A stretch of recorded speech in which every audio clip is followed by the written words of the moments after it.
Muy buenos días, tengan todas y todos ustedes. Antes de iniciar y siguiendo el protocolo de protección civil, se informa que en caso de alguna eventualidad, personas capacitadas en la materia les indicarán las acciones a seguir.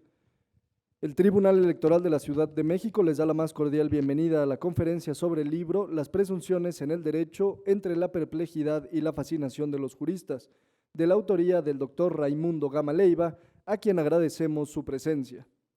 Asimismo, saludamos y agradecemos la presencia del maestro Gustavo Ansaldo Hernández, magistrado presidente del Tribunal Electoral de la Ciudad de México.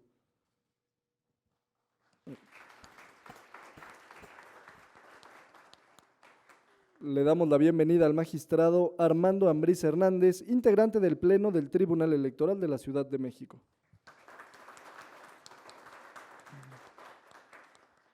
Asimismo, agradecemos a la magistrada Marta Leticia Mercado Ramírez, integrante del Pleno de este órgano jurisdiccional.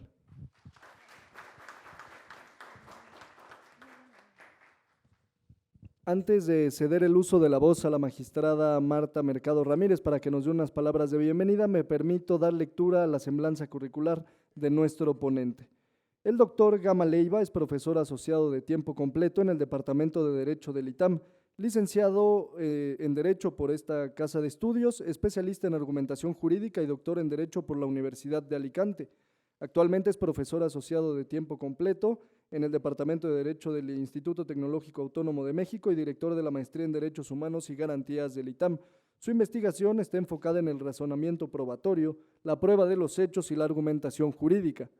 Imparte las materias de Teoría General del Proceso, Técnicas de Argumentación Jurídica, Argumentación Oral y Escrita, Interpretación Jurídica y Argumentación sobre Pruebas.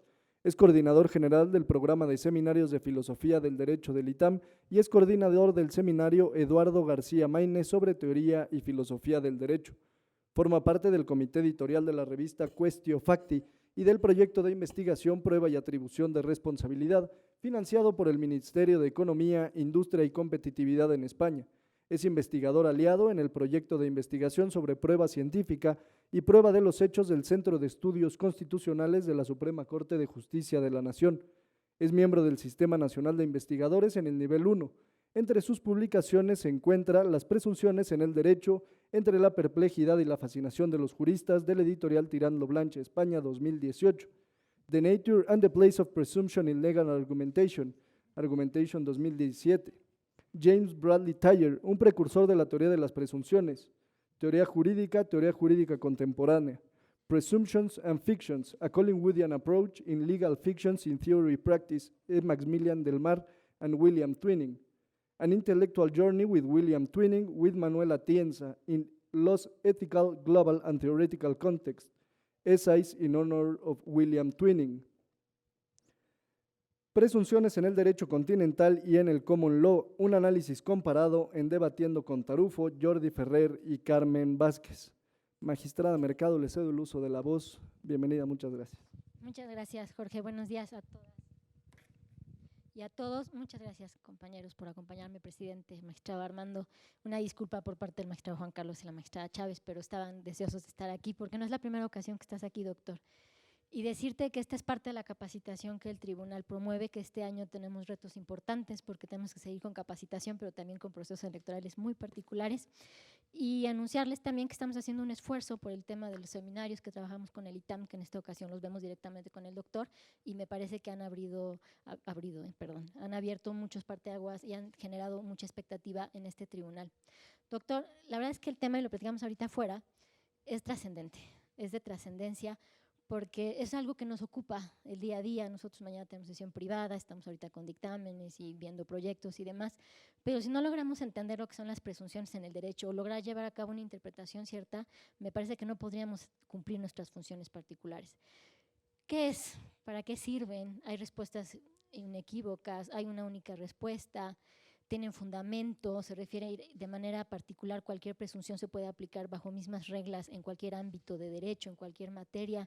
Pues parece que estos son los temas que nos ocupan y parece que esta es una parte muy importante y medular para poder entender la función que hace un juzgador y sobre todo la parte que ustedes como grandes académicos nos ayudan a acompañar en este tipo de interpretaciones. Yo la verdad es que no quisiera hablar mucho, me parece que lo que hay que escuchar y a quien hay que escuchar es a ti, no a nosotros en esta ocasión, y sí felicitarte por el libro y agradecerte de manera muy particular la voluntad y sobre todo la disposición que siempre tienes para con este Tribunal Electoral, que siempre ha estado abierto, pero a veces es más fácil compartir agendas o no, y en esta ocasión lo logramos de manera muy pronta. Yo te lo agradezco enormemente, doctor, que te des la oportunidad de estar con nuestro tribunal, con nuestros servidores, con nuestra gente, que tú lo sabes, no es la primera ocasión, es gente muy capacitada y gente que siempre está dispuesta a aprender temas nuevos y a generar capacitación muy constante. Sin más, yo te daría el uso de la voz, querido doctor, y invitaría a mi querido Pleno a acompañarme a tomar asiento adelante. Muchas gracias, doctor. Gracias. Bueno, pues muy buenas tardes a todos y a todas. Muchas gracias a la magistrada Marta Mercado y a los magistrados por esta invitación. Siempre es un gusto estar aquí en el Tribunal Electoral de la Ciudad de México. Tenemos afortunadamente una larga tradición y son ustedes grandes aliados de los proyectos que hemos hecho y nos hemos, yo diría, mutuamente beneficiado en el mejor sentido de la palabra del aprendizaje y de la capacitación mutua entre el ITAM y el Tribunal Electoral. Y la esperanza o la expectativa es que sigamos todavía teniendo estos convenios, estos contactos, y lo que en esta ocasión, platicando con la magistrada Marta, habíamos platicado era a propósito de un libro que acabo de sacar recientemente sobre el tema de las presunciones, la invitación para estar aquí con ustedes y contarles un poco acerca de este libro. La idea original era hacerlo en el formato de una presentación con alguien que hiciera de interlocutor o de que alguien que debatiera o interpelara las ideas planteadas en el libro. Y esto les comentaba que luego no es tan fácil encontrar a alguien que haga una discusión, una presentación, y casi uno pone en compromiso a la gente al momento de invitarlos en este tipo de eventos. Así que quizá más que una presentación a la usanza tradicional, una suerte de invitación a reflexionar sobre el tema de las presunciones y posiblemente pues en esta oportunidad de que yo pueda contarles algo acerca de esta investigación sobre el tema. El tema de las presunciones fue el tema con el que trabajé en mi tesis doctoral, en el que estuve trabajando pues varios años, yo diría desde la tesis de licenciatura la dediqué al tema de las presunciones y luego el tema de la tesis de doctorado también. Pasaron algunos años, la tuve que poner al día y finalmente salió publicada recientemente en Tirant lo Blanc. Curiosamente también lo que se publicó en Tirant lo Blanc es la primera parte de la tesis, es decir, este pequeño librito que están por ahí los de la editorial, es la primera parte de la tesis en la cual trato de dar cuenta de lo que la doctrina, lo que la dogmática jurídica, los problemas que ha enfrentado al momento de hablar sobre las presunciones. El libro tiene como subtítulo la perplejidad y la fascinación de los juristas por el tema de las presunciones. Y pensando en los títulos, tenía algunos candidatos y finalmente llegué a este título, que creo que en cierto sentido trata de resumir cómo me siento yo a propósito del tema de las presunciones y cuál es la invitación al lector. Es decir, habría que responder por qué generan perplejidad las presunciones a los juristas y por qué generan también una fascinación. Al examinar la manera en la que los juristas han ido estudiando el tema de las presunciones, cabe encontrar estos dos sentimientos o experiencias al estar estudiando el tema. Todos ustedes, los que son abogados, habrán sido expuestos al tema de las presunciones, lo habrán estudiado en las facultades de Derecho. Es un tema que en el razonamiento probatorio es una herramienta muy empleada en la práctica jurídica, en la práctica electoral en particular, se suele emplear las presunciones en el derecho, ¿sí? Particularmente, cada cierto tiempo suele haber criterios jurisprudenciales que abordan el tema de las presunciones y particularmente en algunos criterios se suele emplear como criterio de distinción y de diferenciación para la decisión el tema de la presunción en el derecho. Así que básicamente el libro trata de responder a la pregunta ¿qué hay en las presunciones que nos genera esta perplejidad y esta fascinación? Lo que el libro también trata de aportar es cierta claridad, cierto orden en el momento en el que estamos utilizando las presunciones. Porque a menudo los juristas emplean o recurren al lenguaje de las presunciones, pero los usos que hacen con las presunciones no están siempre claros. Vamos a ver que hay una serie de ideas muy extendidas a propósito de las presunciones, cosas con las que hemos aprendido el tema de las presunciones, pero que en la práctica generan algunos problemas. Y creo que no solamente se trata de problemas conceptuales, sino que tienen injerencia en la práctica, es decir, que repercute la manera en que entendemos las presunciones en la práctica jurídica. Particularmente, cuando estudiamos el tema de las presunciones y los que han aplicado ese tema en la práctica, tenemos presente una idea común y extendida acerca de en qué consisten las presunciones. Y esta idea muy extendida dice o las define como las inferencias que el legislador o el juez extrae a partir de un hecho conocido para inferir consecuencias de un hecho desconocido. Y normalmente se plantea que al hablar de presunciones podemos distinguir siempre tres elementos: el hecho del que partimos, el hecho base, el hecho que queremos establecer, que sería la presunción o el hecho presumido, y un enlace que permitiría conectar unos con otros. Y siguiendo esta misma manera tradicional en la que hemos estudiado el tema de las presunciones, se suele dividir también las presunciones, ¿cierto? Entonces todos tenemos esta concepción tradicional de las presunciones. Entonces, de acuerdo con esta concepción, se dice las presunciones pueden ser, ¿cierto?, de dos tipos, o legales o humanas, ¿cierto? Legales si las establece el legislador, humanas si las establece el juez, ¿cierto? Dentro de las legales, a su vez, se dice pueden ser absolutas o juris et iure, o bien relativas y juris tantum, ¿está bien? Y por el lado de las presunciones humanas se dice son presunciones que construye el juez a partir de las circunstancias del caso concreto. Esta yo creo que es básicamente la idea común, compartida a propósito de las presunciones. La pregunta es, cuando los órganos jurisdiccionales, cuando el legislador recurre a las presunciones, ¿hasta qué punto sirve esta manera de entender y de dar cuenta de las presunciones? Y el libro trata de dar cuenta, de explicar alguno de estos problemas. Básicamente, la estructura del libro, me voy saltando un poquito,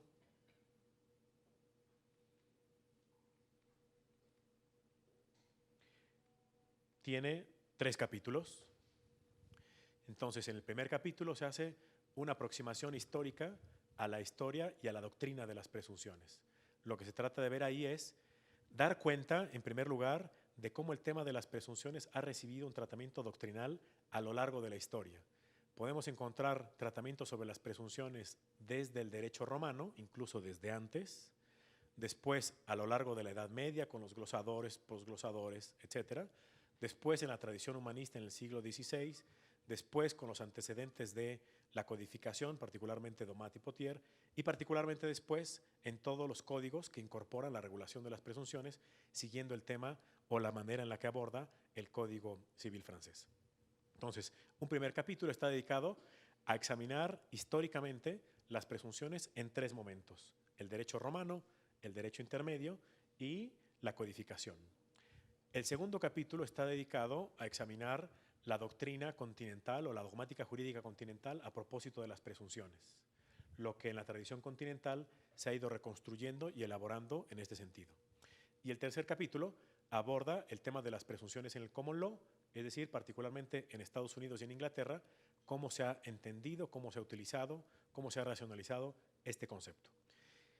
En estas 3 paginitas, estos 3 capítulos, es una síntesis de, por así decirlo, unas 400 páginas que abordé en el libro y que me llevó, si les dijera que terminé la tesis en el 2010 y ahora salió publicado en 2019, entre una cosa y otra fue llevando mucho tiempo, yo diría, tanto volver al libro, pero luego también la preocupación de hacerlo accesible, claro, digerible y que pudiera ser una explicación, espero, útil al tema de las presunciones y que pudieran ver este recorrido. Entonces, uno de los puntos que se quiere advertir ahí es que la literatura que hay sobre las presunciones constituye una herencia intelectual que viene desde el derecho romano, pasando por la Edad Media, pasando por la etapa de la codificación, los humanistas, hasta hoy. Es decir, arrastramos una historia doctrinal sobre las presunciones. Y ese particularmente es el tema del primer capítulo.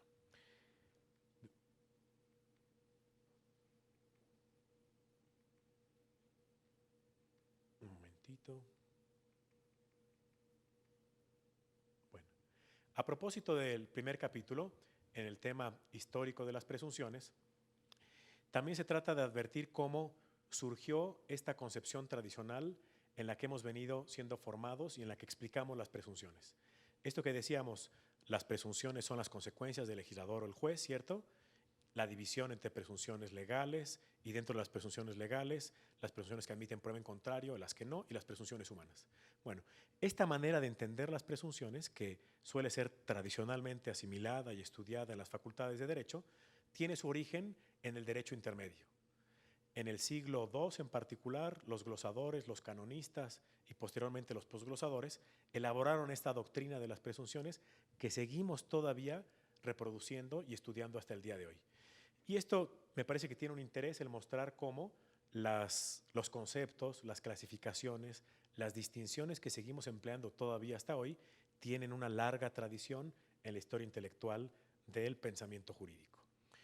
Pero a la par de que hay una historia a propósito de las presunciones, también se trata de examinar hasta qué punto resultan útiles ciertas explicaciones a propósito de las presunciones. Es decir, la historia nos permite reconstruir cómo se ha venido trabajando el tema de las presunciones, cómo se ha venido estableciendo distinciones, etcétera, etcétera. La pregunta es, ahora, ¿cómo los juristas emplean las presunciones? Más allá de cómo lo han estudiado los doctrinarios. ¿Qué usos hacen de las presunciones? Y lo que se encuentra en la práctica es que en ocasiones los juristas, ya sea tanto el legislador como los órganos jurisdiccionales, los abogados, recurren a la palabra presunción, emplean la palabra presunción, se presume, ¿sí? No obstante, en su aplicación no está claro qué cosa es lo que se hace con esas presunciones. Particularmente, cuando el legislador es el que emplea presunciones, tenemos, o todos estamos de acuerdo en que lo que elaboran son presunciones legales, ¿cierto? Normas de presunción. Y esas normas de presunción tienen ciertos efectos específicos. El efecto de las presunciones legales, como ustedes saben, es que dan un hecho por establecido o por cierto y trasladan la carga de la prueba a la contraparte, ¿cierto? Esto particularmente las presunciones legales juris tantum, que son las presunciones relativas que admiten prueba en contrario, ¿sí? En cambio, se suele hablar de las presunciones absolutas. Estas presunciones absolutas, se dice su característica es que no admiten prueba en contrario. Entonces, es interesante que seguimos arrastrando esta manera de hablar sobre las presunciones y, sin embargo, una de las cosas que se puede plantear es, por ejemplo, si las presunciones absolutas son auténticas presunciones, es decir, una presunción que no admita prueba en contrario, ¿sí? Que el legislador dé por cierto un hecho y que no permita controvertirlo, ¿nos encontramos ahí ante una verdadera presunción? O lo que nos encontramos es en realidad con que el legislador está estableciendo ciertos hechos y les atribuye ciertas consecuencias jurídicas, ¿sí? Particularmente también el tema de las presunciones se ve cuando los órganos jurisdiccionales recurren a las presunciones. Y ahí se generan algunos problemas por el hecho de que en ocasiones los órganos jurisdiccionales recurren a la palabra presunción, pero tienen unos efectos que no son ni de presunciones legales ni de presunciones humanas. Les pongo un ejemplo. En materia familiar, ahora está reconocida legalmente la presunción que establece que quien se niegue a someterse a las pruebas biológicas va a ser considerado padre, ¿cierto? Ahora, esta presunción, que ahora ya tiene un rango legal, surgió inicialmente a partir del desarrollo jurisprudencial de los tribunales, ¿sí? Surge como una creación de los tribunales en las que emplean la palabra presunción para establecer una determinación en un caso concreto. Y en este caso la pregunta es, ¿qué tipo de presunción está elaborando el órgano jurisdiccional? ¿Está elaborando una presunción legal? ¿Está elaborando una presunción humana? Es algo distinto que las presunciones legales o las presunciones humanas. Y esto es algo que la explicación tradicional de las presunciones hace aguas, no permite explicar. Se entiende que para que algo sea una presunción legal, la respuesta a la pregunta ¿cuándo hay una presunción legal? Se responderá abriendo los códigos, ¿cierto? Y buscando si el legislador estableció de manera expresa una presunción, ¿cierto? Las presunciones humanas, en cambio, surgen en el caso concreto, ¿cierto? Surgen a partir de las características o ciertos hechos que se consideran probados en un caso y a partir de los cuales el órgano jurisdiccional infiere la existencia de otro hecho. En materia electoral en particular, el tema de las presunciones, como todos ustedes saben, tuvo una aplicación, yo diría, paradigmática en un caso ejemplar que fue el del Pemex Gate, que ahí la manera en la que se estableció cierta responsabilidad y particularmente el ingreso de 500 millones de pesos en las arcas del Partido Revolucionario Institucional, ¿cierto?, fue recurrir a las presunciones. Las presunciones ahí entendidas en este contexto como presunciones humanas, como presunciones que surgen a partir del razonamiento de los órganos jurisdiccionales, ¿sí? Estas presunciones humanas se suele plantear también la diferencia con la prueba directa o indirecta. Y ahí se plantea que prueba directa, ¿cierto?, en uno de esos sentidos, la prueba directa es lo que permite establecer los hechos sin necesidad de que haya intermediarios, sin necesidad de razonamientos. Y en cambio, las pruebas indirectas o presuncionales, hay eslabones, hay puntos intermedios para establecer este hecho. En el caso del Pemex Gate en particular, uno de los puntos debatidos y que fue muy controvertido era qué tipo de prueba se requería para establecer la responsabilidad del PRI. Y había quienes argumentaban que para establecer esa responsabilidad había que tener pruebas directas, ¿sí? Particularmente, por ejemplo, pues una ficha de depósito que acreditara el ingreso en la cuenta del partido.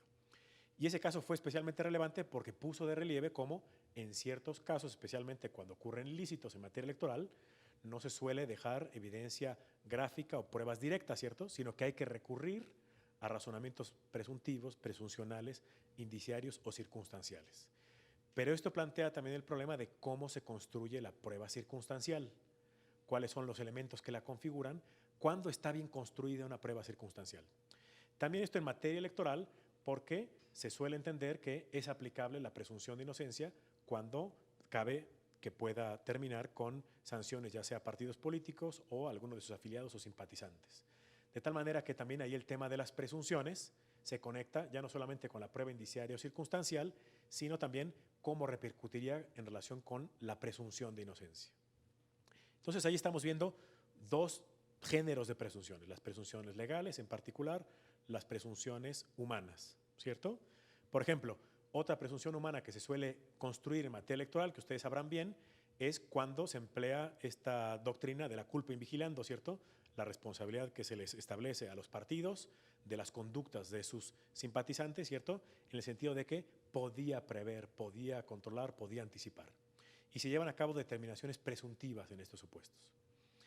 Lo que no nos dice habitualmente la doctrina a propósito de las pruebas indiciarias, circunstanciales o la presunción humana es cómo se construye, cómo hay que elaborar, ¿sí?, cómo hay que ir haciendo los eslabones entre la prueba circunstancial de tal manera que los indicios queden debidamente articulados y conectados para establecer el hecho que se quiere probar. Y esto es algo que en ocasiones ha sido aprovechado también para mostrar las debilidades de ciertas construcciones de las pruebas circunstanciales o indiciarias. Es decir, plantea un problema el hecho de que no esté establecido a través de pruebas directas un hecho, ¿sí? Lo estamos haciendo a partir de indicios.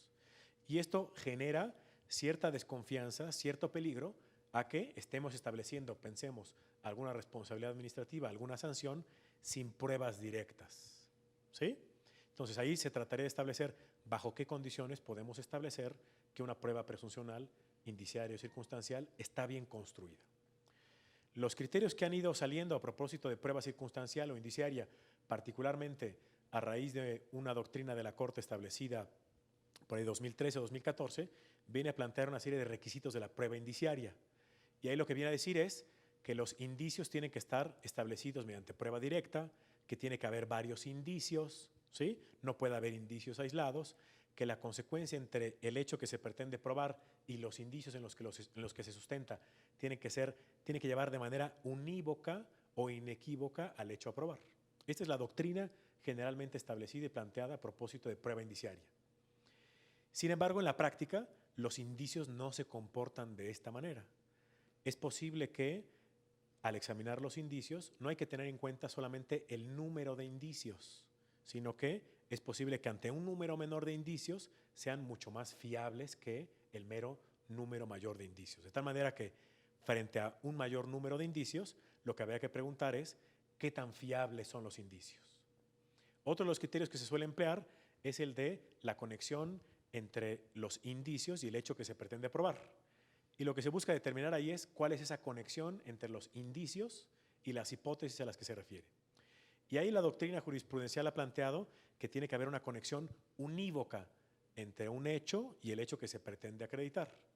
Y esto rara vez ocurre así, porque los indicios, solamente en el supuesto de que tengamos indicios necesarios, los indicios son susceptibles de conectarse con varias hipótesis.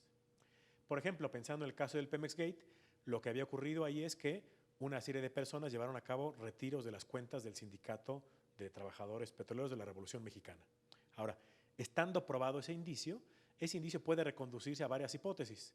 Puede reconducirse a que esas personas se llevaron el dinero para sí, puede reconducirse a que fueron empleadas, por ejemplo, para trasladarlo al sindicato, puede reconducirse eventualmente a que entraron a las arcas del partido. ¿Me explico?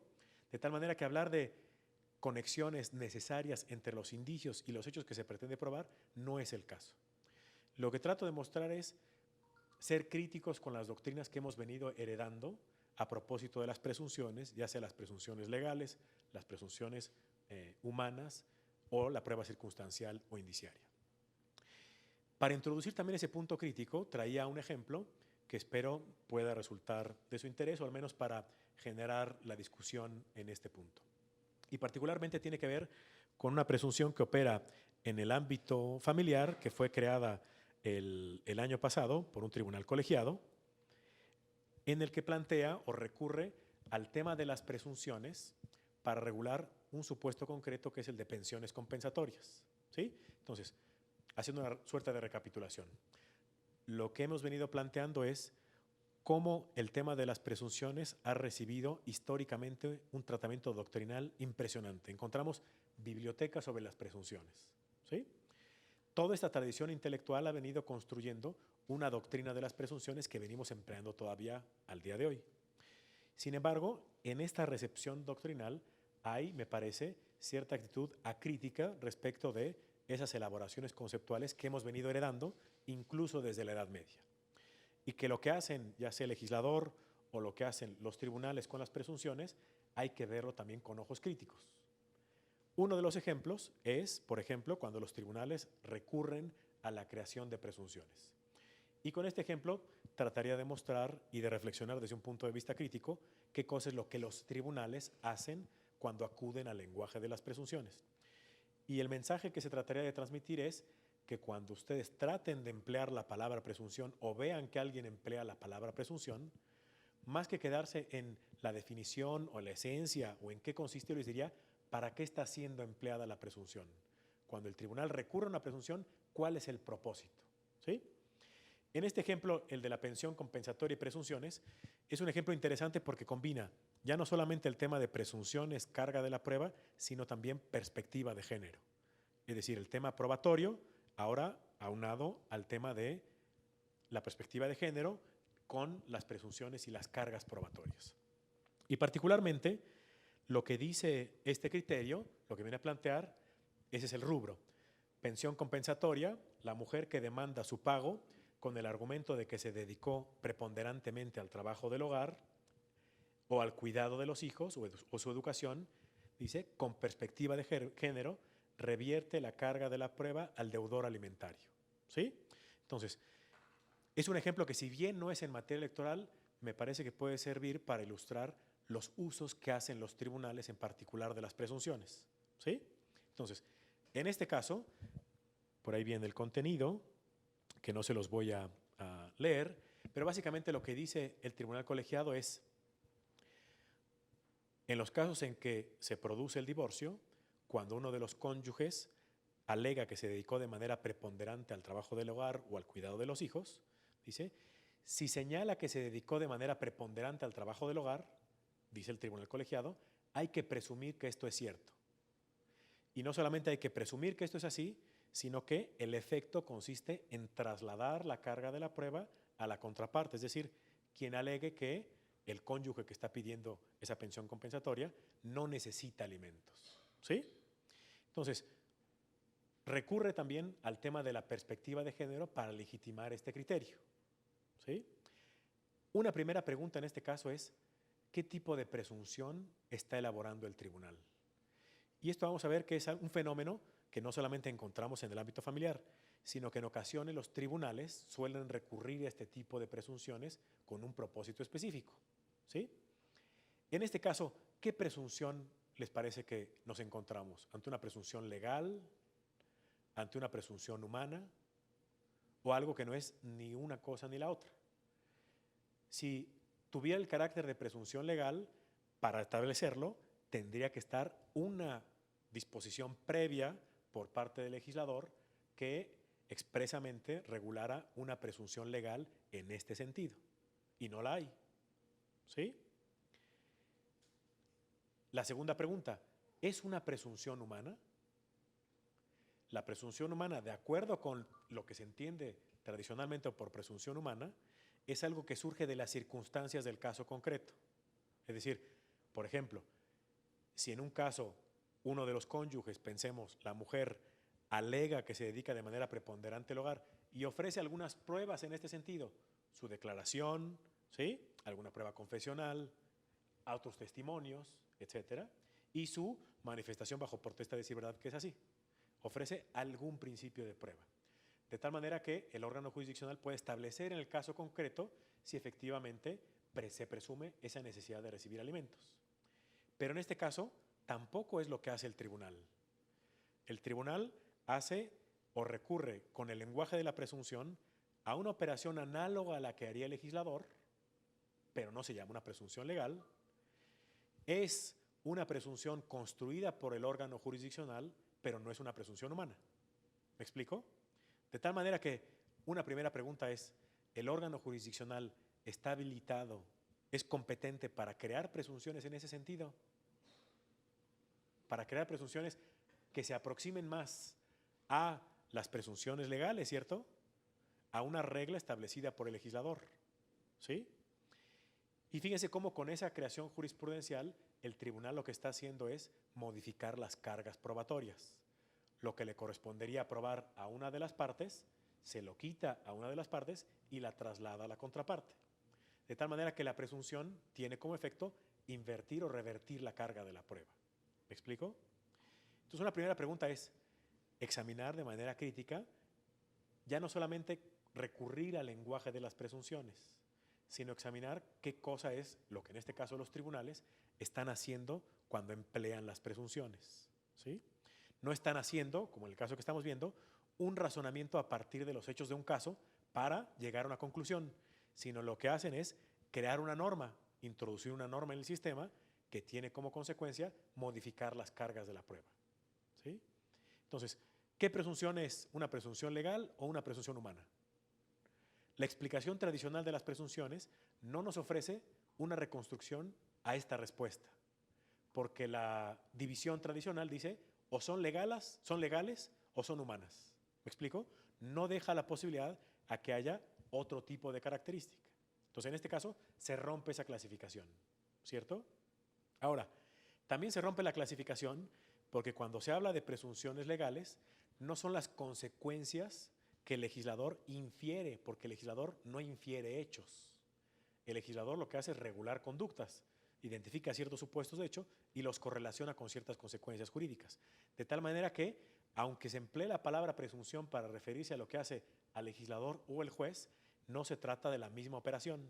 El legislador legisla, no infiere, regula, crea normas jurídicas, correlaciona supuestos de hecho con consecuencias jurídicas.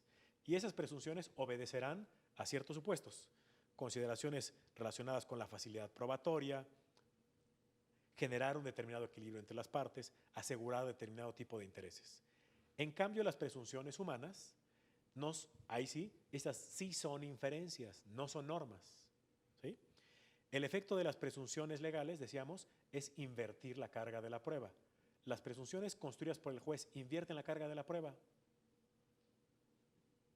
En principio no. Simplemente son inferencias respecto de un hecho que pueden ser susceptibles de desvirtuarse, pero no trasladan la carga de la prueba. El hecho de que trasladen la carga de la prueba supone que, por las propias reglas de carga de la prueba, quien no cumpla con la carga de la prueba va a perder el juicio. ¿Me explico? De tal manera que trasladar la carga de la prueba pone a la contraparte en una situación en la cual, si no consigue satisfacer esa carga, la decisión va a ser adversa a sus intereses. ¿Me explico? Entonces, si el órgano jurisdiccional es el que recurre a este tipo de operaciones, cabría plantearse si es algo que está justificado que haga una modificación de las cargas probatorias con independencia de lo que previó o estableció el legislador. ¿Me explico? En este caso, lo que está haciendo el tribunal es modificar el derecho familiar en ese sentido, alterar las cargas probatorias, ¿cierto? Y le digo, utiliza de manera velada la palabra presunción, pero en realidad lo que está haciendo es una norma jurídica análoga a la presunción legal, pero de creación jurisprudencial. Y esto genera problemas el que los órganos jurisdiccionales puedan establecer presunciones en este sentido.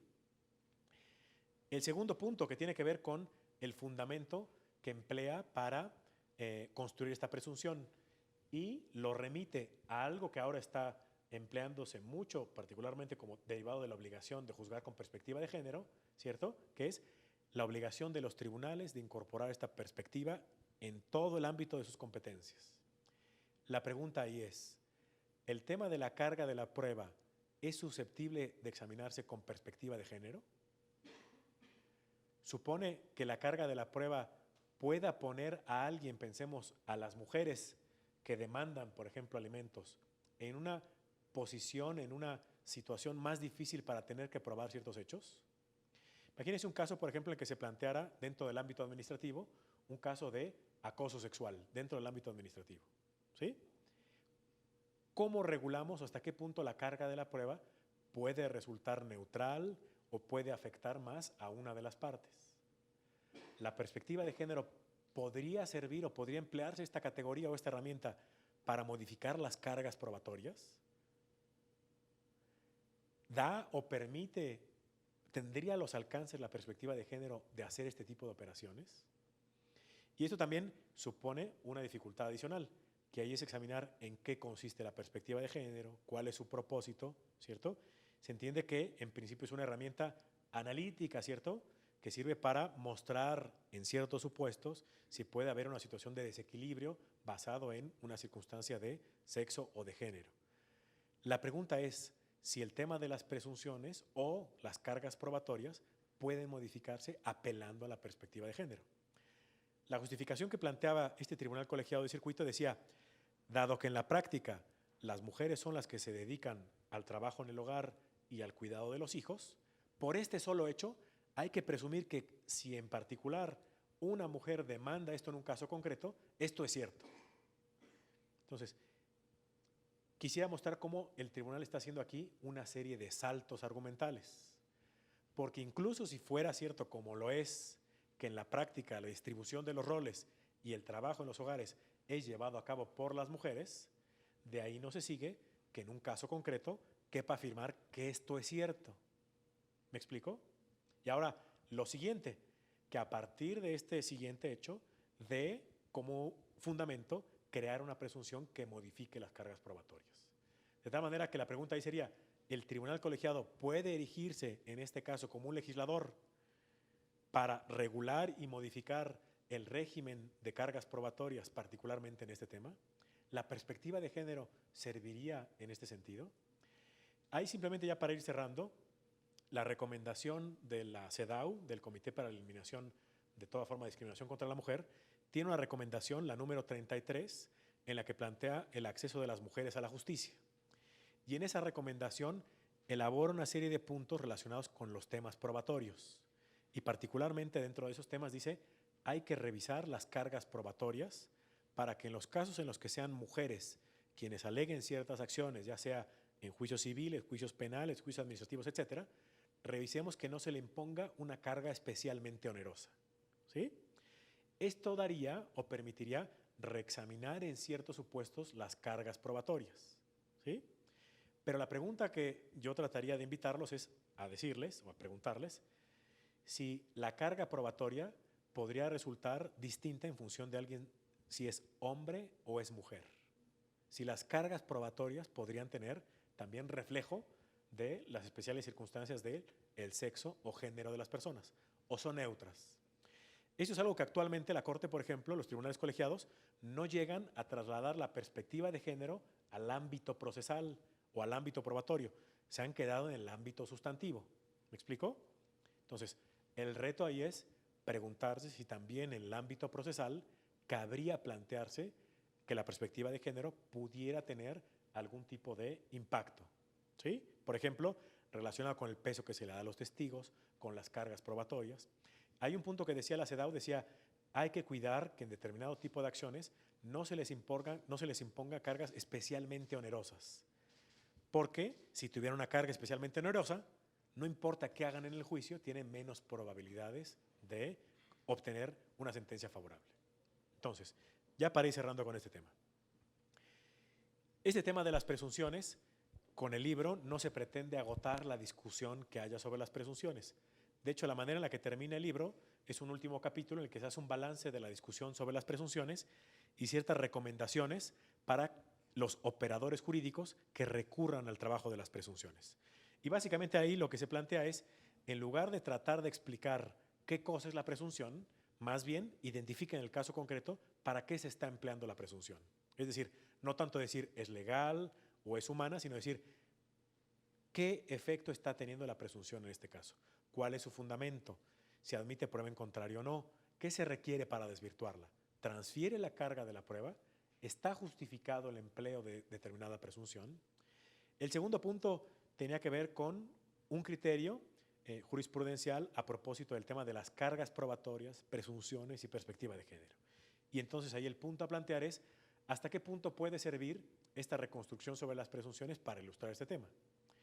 Y ahí, en este caso, y que se los pongo también a debate, la pregunta sería, ¿estuvo justificada esta operación que lleva a cabo ese tribunal colegiado? ¿Está justificado modificar las cargas probatorias en este sentido? ¿Se estaría discriminando a una de las dos partes? O, en particular, por su carácter de ser mujer que trabaja y se dedica al hogar, se encuentra en una peor situación para probar, por consiguiente, traslademos la carga probatoria. Y lo que quiero mostrar es que como esta discusión se podría ver en el ámbito familiar, lo mismo también el empleo de presunciones que se generen, pensemos aquí, en el ámbito electoral, cuando se recurre o las sentencias recurren a las presunciones. Particularmente, por ejemplo, presunción de inocencia. ¿Qué significa la presunción de inocencia en materia electoral? ¿Cuándo queda desvirtuada la presunción de inocencia? ¿Qué tipo de estándar de prueba se requiere superar? ¿Hay realmente un estándar de prueba para desvirtuar la presunción de inocencia? Cuando se construye una prueba circunstancial, indiciaria o presuncional, ¿bajo qué criterios empleamos para establecer que está bien construida? Pues esto sería pues esta parte de la presentación que les decía, más que una presentación pues al uso, es una invitación a discutir sobre el tema de las presunciones, mostrar algunos aspectos que pueden generar discusiones a propósito de este tema y que espero que sean de la mayor relevancia práctica a mi juicio, cómo se distribuyen las cargas probatorias, las presunciones, cómo se establecen, qué efectos tienen, etcétera, etcétera. Yo les diría también la necesidad de argumentar y sustentar con razones lo que se hace a partir de las presunciones. En este caso que veíamos, me parece que simplemente decir, dado que esto es lo que se presenta normalmente, sin ningún tipo de sustento empírico, ¿sí? Aunque esto sea cierto y efectivamente sea una generalización que tiene un altísimo porcentaje de ser así, la cuestión es si este es el esquema con el que vamos a modificar las cargas probatorias. ¿Está bien? Pues eso sería todo y no sé si abrimos un espacio para discusión o para preguntas. Bueno, para las personas que tengan preguntas, favor de levantar la mano y que nuestros compañeros de capacitación pasen a entregarles el micrófono. Nadie, todo claro, ninguna pregunta. Bueno, doctor, muchísimas gracias por este tiempo y por esta presentación. Y a continuación invitaría a las magistraturas que nos acompañen pasar al frente para hacer la entrega del reconocimiento a nuestro ponente, el doctor Raimundo Gama Leiva. Gracias.